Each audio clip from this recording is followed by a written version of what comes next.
السلام علیکم ورحمۃ اللہ وبرکاتہ۔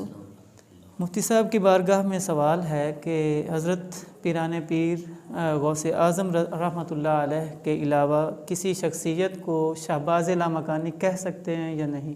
آپ نے سوال کیا کہ کیا غوث اعظم، قطب ربانی، قندیل نورانی، شہباز لامکانی، غوث سمدانی، حضرت سیدنا شیخ عبد القادر جیلانی رضی اللہ تعالی عنہ کے علاوہ کسی اور کو بھی شہباز لامکانی کہہ سکتے ہیں یا نہیں؟ میرے غوث وہ غوث ہیں جو آپ کی نگاہ میں چور آئے تو اسے قطب بنا دیتے ہیں، اور یہ شہباز لامکانی ہونا یہ آپ کا کوئی خاصہ نہیں ہے، یہ آپ کے اندر کمال ہے۔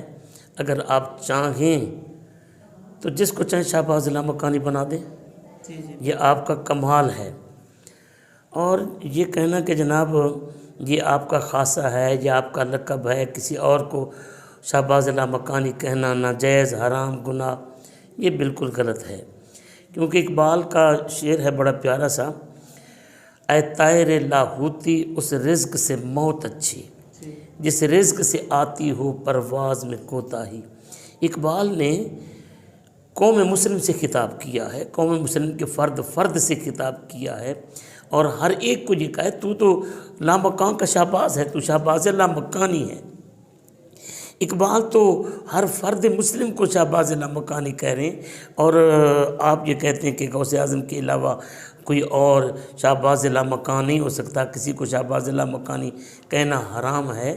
یہ ایسی بات نہیں ہے۔ غوث اعظم رضی اللہ تعالیٰ عنہ کا مرتبہ وراء الورا ہے، اور یہ اولیاء کاملین، صالحین، صادقین، سالکین کے لیے یہ شہباز لامکانی ہونا یہ ہر مومن کی شان ہے۔